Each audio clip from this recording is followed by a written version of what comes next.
If we don't engage with it, we're basically making decisions for people down the line, future generations, because the material is melting out, it's being exposed, those arrested processes are re-engaging, and if it goes away, it's not going to be available to your grandchildren's grandchildren to say, oh, I think we should go and look there, because it's entirely possible that that opportunity won't be there. It's thrust upon us to have to engage with this in as thoughtful a manner as possible.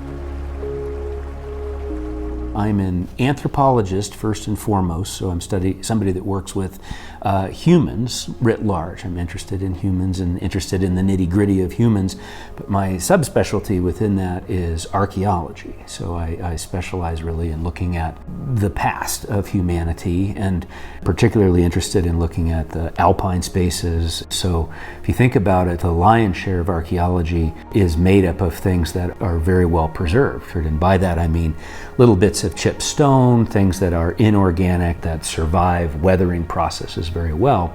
Because of way leading on to way, I wound up getting interested in and involved in working with organic materials that were being exposed by atypical melting in frozen environments in the alpine. This material that we're identifying was not cached, it's not put away for some other use, it was used in this actual location where we're recovering it. It's just a very cohesive picture that it provides, and it's a very unusual look at the past. The organic tools are much less well preserved, and consequently we don't have this opportunity to see them and engage with them very often. The reason that it's so important to access these organic materials is that simply they are by far and away the most dominant form of material culture that a living, breathing human being would actually be using and actually engaging with.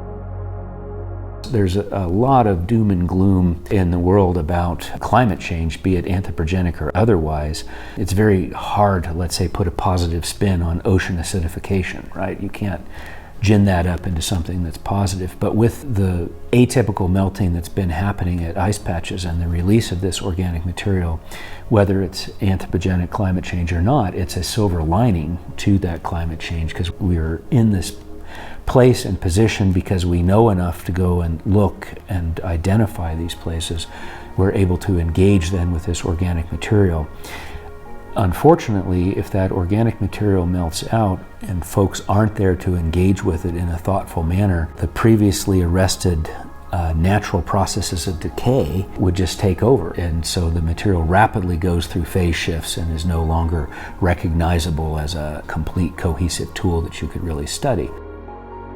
We as archaeologists had been kind of dancing around this world of climate science and of trying to learn more about sort of the co-located ecology by virtue of these other willing experts in Dave McWethy and Greg Pederson. We saw this as an opportunity to try a collaborative project that had, I think, a fairly high potential for return, because we'd already demonstrated that ice patch archaeology exists, but we hadn't ever kind of gotten down and sat down together and said, what is it that we really need? What are the things that we would like to ask? The colleagues that have come together to work in the alpine, the thing that cannot be understated here is that, I mean, this is hardly just about the archaeology, just like it's hardly just about the dendrochronology, let's say, that's associated with some of the ancient tree stands, or hardly about the climatic shifts as revealed through pollen rain or fire records as revealed through charcoal, or hardly about the past ingesta or the scat that the animals leave. The thing that's remarkable